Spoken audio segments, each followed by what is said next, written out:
imposes le respect. Et tu sais, les gens vont te détester parce que ils seront obligés de te respecter. Tu vois, quand ils te voient là, ces gars, on peut pas les manquer du respect.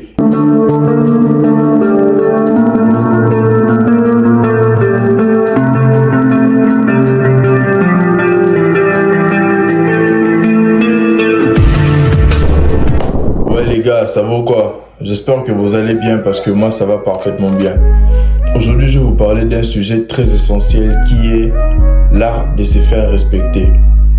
Je sais que toi qui regardes cette vidéo, soit dans ton entourage on ne te respecte pas assez, soit on te respecte déjà mais tu veux qu'on te respecte encore plus. Donc tu es tombé sur la bonne vidéo parce que je vais te donner la technique pour te faire respecter. Donc c'est mieux de suivre la vidéo jusqu'à la fin et mieux bien assimiler et mettre en pratique pour pouvoir voir les résultats. Donc sans plus tarder, je vais directement aller droit au but. Alors, la loi 1, la première règle à respecter pour te faire respecter, la première règle à suivre pour te faire respecter, ça va être ne fais pas plus que ce qu'on te demande. Ça, c'est vraiment une loi très importante, les gars, parce que je connais beaucoup de gens qui, lorsque tu leur demandes un service ou quoi que ce soit, ils veulent toujours faire plus. Mais c'est pas sérieux parce que en faisant, si tu veux toujours faire plus, les gens vont pas te respecter. Pourquoi? Parce que lorsque tu fais plus, ça indique deux choses en fait. Ça indique d'abord, premièrement, que tu es en train de poursuivre leur validation. Tu veux faire plus pour qu'ils puissent te valider, pour qu'ils puissent te dire « Oh, telle personne est vraiment correcte, tu vois. » Pourtant, en voulant faire plus, tu sais pas, mais indirectement, tu les envoies un message subliminal qui veut dire que tu veux te faire valider, tu vois. Alors que nous, en tant qu'homme masculin, on ne cherche pas la validation de qui que ce soit, tu vois. On fait juste ce qu'on a à faire. Tant mieux, ça les plaise ou non, tu vois. On veut pas faire plus pour pouvoir les impressionner, chercher leur validation. Par exemple, tu côtoies une raclée, tout ça. Tu sais, dans le début, vous parlez bien. Et puis, elle te demande un lift. Genre que, vu que tu as ta voiture, que tu l'accompagnes dans telle ville, elle va aller peut-être faire, je sais pas moi quoi. Elle va aller peut-être dormir chez sa cousine. Elle te fait, non, Jourdain, accompagne-moi dans telle ville, chez telle personne. Toi, tu l'accompagnes. Par bonne volonté, tu te dis, bon, je vais l'accompagner. Elle t'a juste demandé de l'accompagner, c'est-à-dire que tu l'accompagnes, tu rentres chez toi et puis c'est fini. Mais toi, en voulant faire plus, tu vas te dire que non, bon, je t'accompagne et puis je viendrai te chercher, tu vois. Les bêtas, là, il va se dire, je vais te chercher. Donc, tu l'accompagnes à l'aller, tu fais ton retour, tu vas encore la reprendre, tout. Toi, tu sais, tu te dis juste, elle sera contente, mais derrière la belle en train de se foutre de ta gueule avec ses potes, elle dit, regarde Jourdain, il est venu me déposer, il va encore venir, il cherche ma validation, il veut me montrer que lui, il a ça, lui, telle chose, tu vois. Et elle va jamais te respecter, ni elle, ni tes potes. Pourquoi? Parce que tu es en train de chercher la validation. Elle t'a juste demandé d'aller la déposer. Tu la déposes, tu rentres, c'est fini, l'affaire est close. Et puis le deuxième problème en voulant faire plus, c'est que lorsque tu fais plus que ce qu'on t'a demandé, si jamais il arrivait quelque chose de mal, ils vont te lâcher. Tu vois, je vais te donner un exemple d'un truc que j'ai déjà vécu. Dans le fond, on est allé dans un centre commercial avec mes potes, tout. Et lorsqu'on arrive à la caisse, il y a un de mes gars à qui sa mère devrait lui envoyer l'argent pour qu'il puisse faire les achats. Mais arrivé dans le magasin, sa mère n'était pas en ligne, elle répondait pas tout. Du coup, notre pote, elle a demandé si qui dans la gang pouvait lui prêter $30. Et il y a un pote à moi qui a dit, ouais, il n'y a pas de souci, je t'avance même 40, tout, tu vas me rembourser dès que ta mère, elle t'envoie l'argent. Et tout s'est bien passé, il a donné les $40, on a fait les achats. En rentrant, sa mère s'est connectée, oh non, désolé, je t'ai occupé, tout, je t'envoie les 30. Oh, mon pote.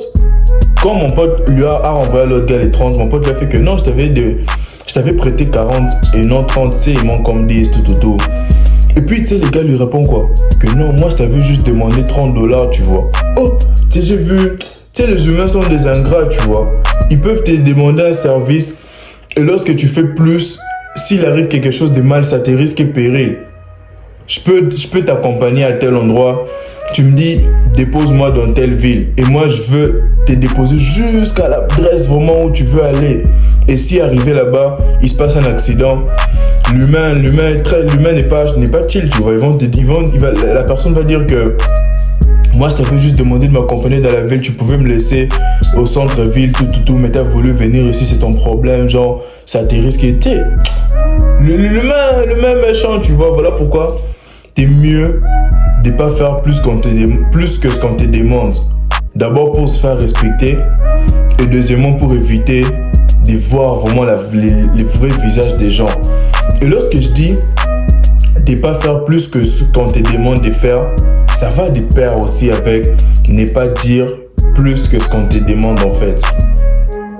Si on te pose une question, réponds à la question, ne va pas trop dans les détails tant qu'on t'a pas demandé. Tu parles avec quelqu'un, ça peut être une go toujours. Tu parles avec une go, elle te demande, tu travailles à tel endroit, est-ce que t'aimes bien ton travail, est-ce que ça paye bien? Tu réponds oui, ça paye bien. Si, ça paye bien, tu vois. Tu dis que oui, ça paye bien. Mais je connais d'autres gars, on leur demande est-ce que ça paye bien. Oui, ça paye bien. J'ai touché tel argent, j'ai touché autant. Je suis payé aux 2 semaines. Ils commencent à rentrer dans les détails, tu vois. Personne ne va te respecter si tu parles comme ça. Donc, ne fais pas plus que ce qu'on te demande. Ne dis pas plus que ce qu'on te demande. La deuxième loi pour pouvoir se faire respecter, c'est juste d'être nonchalant. Qu'est-ce que ça veut dire être nonchalant? C'est-à-dire que dans tout ce que tu auras à faire, surtout la plupart des temps, c'est lorsque tu fais des grandes choses. Donne toujours l'impression que ça a été facile pour toi de les faire, tu vois. Ne montre pas la sueur et le sang qu'il y a eu à couler pour pouvoir arriver à ces buts-là. Toi, fais juste montrer comme si t'es chill. Par exemple, moi, lorsque je vais au gym, je me rappelle une fois, là, j'étais avec un pote au gym.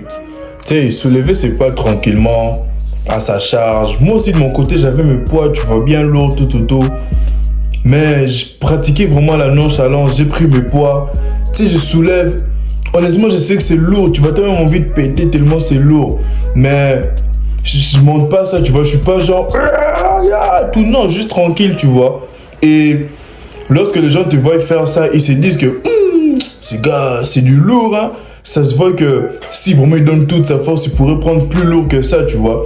Ils vont te respecter dans ce domaine-là, ils vont se dire Jourdain, lui, au gym, il blague pas parce que façon, il a soulevé 80 livres comme si de rien n'était. Ça veut dire qu'il est capable de prendre 100, tu vois. Mais peut-être que toi, t'étais déjà au max, mais t'as juste pas montré et on va vraiment te respecter. Donc, dans tout ce que tu vas faire, sois juste nonchalant. Je vais te donner un autre exemple. T'as pas vu Cristiano Ronaldo et Messi? Il y a beaucoup de gens, si tu leur demandes si entre eux deux, c'est qui le meilleur, ils vont te dire Messi. Je sais pas pourquoi, je vais te dire pourquoi. Parce que dans le fond, Cristiano Ronaldo, on sait tous que ce qu'il fait en ce moment, c'est les fruits de ses efforts. Il s'affiche tout le temps au gym, on voit ses entraînements, on voit son corps athlétique. On sait qu'il a travaillé dur pour pouvoir faire tout ce qu'il fait sur le terrain. Mais quand tu vois Messi, mince, court, il s'affiche pas au gym. Tu sais, on voit certaines images de Messi au gym, mais c'est peut-être que c'était l'entraînement collectif. Mais Messi lui-même dans son compte Instagram, il n'est pas là genre gym. Il monte les abdos, tout, tu vois. Les gens se disent que Messi est le meilleur parce que il a comme une force surnaturelle. Vu que Messi ne montre même pas les efforts, c'est sûr qu'il fait des efforts pour faire tout ce qu'il fait. Mais tellement qu'il est nonchalant, les gens pensent que c'est naturel, cette force-là. On le respecte plus, on l'aime plus. On se dit que s'il se donne à fond, il va faire plus. Pourquoi? Parce qu'il ne nous montre juste pas la sueur qu'il y a derrière tout ce qu'il fait sur le terrain. Mais pourtant, Ronaldo nous montre toute la sueur, tous les sangs qui coulent pour pouvoir faire ce qu'il fait. Voilà pourquoi les gens vont plus respecter Messi pour ce qu'il fait par rapport à Ronaldo. Et puis l'autre avantage de la nonchalance, c'est que les gens vont se dire que si Messi, il a l'air de faire ça facilement, c'est que c'est peut-être facile pour tout le monde. Nous aussi, on va s'y mettre. Tu vois, tout le monde sera en fait intéressé à traîner avec toi ou bien faire ce que tu fais parce que tu les motives. Si moi je partais tout le temps au gym, je m'affiche genre tout ça, je dis que non, j'ai des courbatures, personne ne voudra venir au gym parce qu'il n'aime pas l'humain n'aime pas les courbatures, tout ça, il fouille la douleur. Mais vu que moi je m'affiche au gym tranquille, je cache mes courbatures, ça reste pour moi seul, ça motive les gens, tu vois. Donc la nonchalance, les gens vont te respecter parce que ils vont se dire que il est trop fort lui, il peut faire plus, tu vois. Ils auront comme une petite crainte, un genre de respect pour toi, tu vois. Et puis ils vont te respecter parce que tu es un bon exemple. Ils voudront traîner avec toi pour faire ce que tu fais, pour faire pareil que toi. La troisième chose pour imposer le respect, devinez les gars, ça va être quoi? Ça sera rien d'autre que votre posture, les gars. Tu sais, lorsque je dis la posture, il y a d'autres qui se sont dit vas-y. Mais c'est tellement très important, mais je vois beaucoup de gens qui négligent ça. Récemment, j'étais allé manger dans un restaurant avec mes amis, et je croisais deux gars. Il y a un, d'abord, il était sur... Tu sais, il a passé la commande avec sa femme, ils attendaient la commande. Ils étaient bien chill, bien habillés, je sais pas d'où ils venaient, peut-être d'une fête, parce que la dame, elle était vraiment bien habillée, l'homme aussi pareil. Ils étaient tous trois en train d'attendre leur commande, mais c'était tellement trop long que, tu sais, l'homme, il a fait quoi? Il est parti sur le comptoir, il s'est appuyé, il utilisait son téléphone, il a mis ses jambes pour une position là bizarre, il était juste là sur le comptoir. Mais la femme est restée bien droite là, tu vois. Et nous, on aura plus tendance à respecter la femme juste par sa posture là, bien droite, les dos bien droits, la tête bien surélevée. Par contre, l'homme, il était, tu sais, c'est pas beau à voir. L'autre gars encore que j'ai vu toujours au restaurant, il était sur une table, ils étaient à trois, il y avait deux femmes et un homme. Les deux femmes étaient tranquilles, à l'aise, mais l'homme était replié sur lui. On ne pourra pas les respecter rien que par sa posture, les gars. Ne négligez pas la posture parce que une bonne posture, la tête surélevée, les dos droits, les épaules bien reculées, une telle posture en fait dégage premièrement la confiance en soi. Ça se voit que tu as confiance en toi et puis ça dégage l'assurance et une ouverture sociale parce que lorsqu'on te voit bien assis, tranquille, bien, t'as confiance en toi, les gens viendront te parler tranquillement, tu vois. Quelqu'un peut venir te demander, salut, c'est par où les toilettes? Ou bien, salut, je t'ai vu en train de checker un truc sur ton ordi, je connais aussi, tu sais, ce genre d'affaires, les gens viendront te parler. Mais pour toi, si on te voit juste, tu sais, replier sur toi, d'abord, ça indique un manque de confiance, une insécurité, ça se voit que tu es timide. Les gens vont penser que tu es timide juste par ta posture. Ils ne viendront pas te parler parce qu'ils vont se dire peut-être qu'il ne voudra pas me parler, peut-être qu'il veut juste rester seul, tu vois. C'est pas un truc à prendre à la légère. Et puis, l'autre avantage d'une bonne posture, c'est l'avantage physique. Lorsque tu as les dos bien droits, tout ça, tu n'auras pas mal au dos. Et il y a une meilleure circulation sanguine en fait, les gars. T'as pas de douleur au dos parce que tu sais, si tu es trop replié sur toi comme ça, au fil du temps, tu verras que tu auras mal au dos. Mais pour toi, si tu redresses bien ton dos, tu n'auras pas mal, tu vois. Et pour tous ceux qui disent que non, avoir une bonne posture, les épaules en arrière, tout ça c'est inné, c'est la génétique, tout, non. Laissez-moi vous dire que ce sont juste des excuses, tout ça. Parce que moi, personnellement, actuellement, j'ai une très bonne posture. Moi, j'ai toujours eu la colonne vertébrale bien droite. J'ai souvent été filmé, tu sais, peut-être dans une fête, tout ça. On te filme, t'es pas au courant, tu vois. Mais lorsque tu checkes la vidéo, je regarde ma posture, je suis toujours fier de moi, tu vois. Mais j'ai jamais été comme ça depuis tout petit. Je me souviens très bien quand j'étais petit, je sais plus j'avais quel âge, peut-être 8 ans, 10 ans.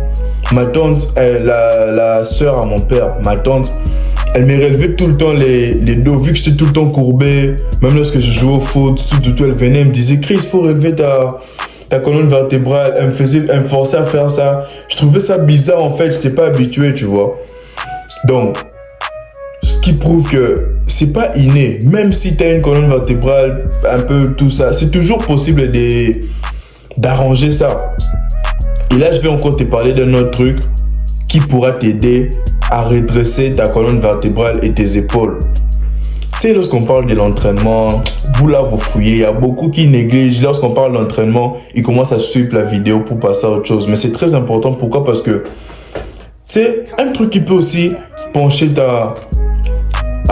abîmer ta posture, en fait, c'est juste que tes épaules prennent toute la charge, en fait. Tes épaules prennent toute la charge et ça a tendance à aller de l'avant.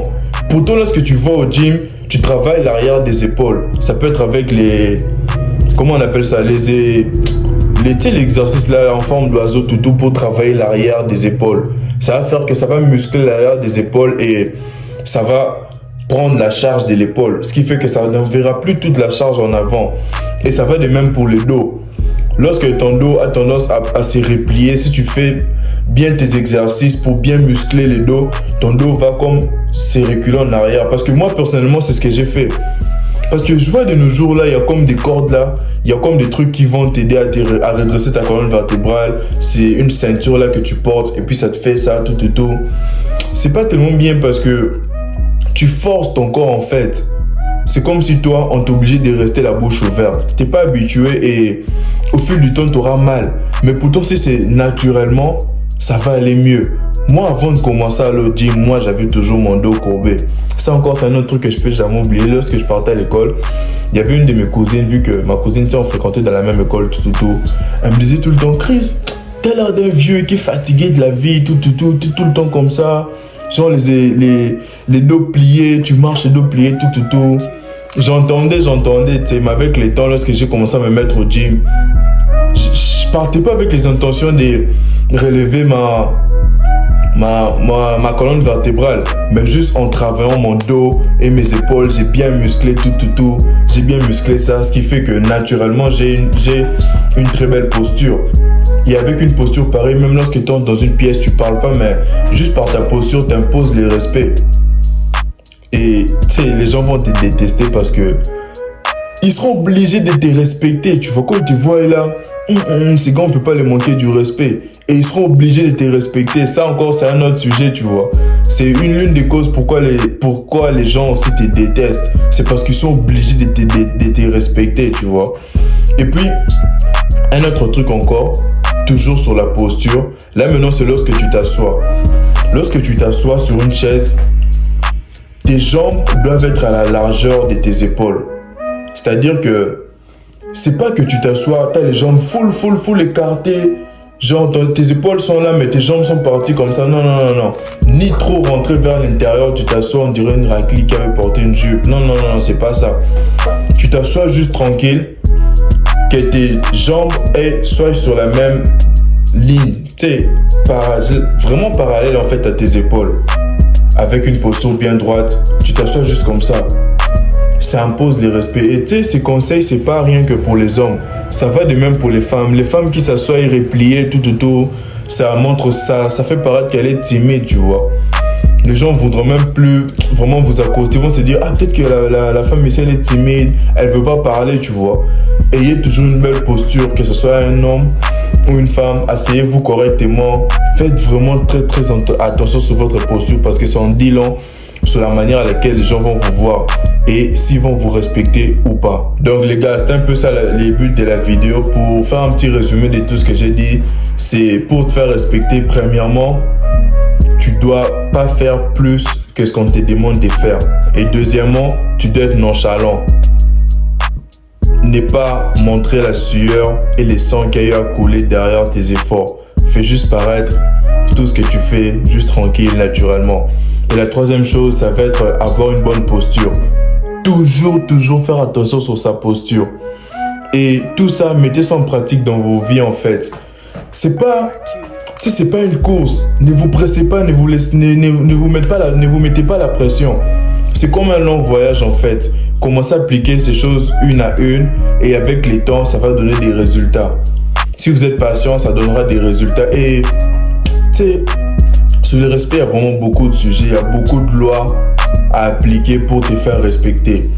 Si c'est un sujet vraiment qui t'intéresse, si tu veux une partie 2, je pourrais faire une partie 2 où j'ai balance encore 3 ou 4 trucs pour se faire respecter. Si c'est ce que tu veux voir, tu as juste à me le dire en commentaire. Si je vois qu'il y a vraiment des gens qui veulent que je parle de ça, je ferai une partie 2. Et n'oubliez pas de liker la vidéo. On se dit à la prochaine.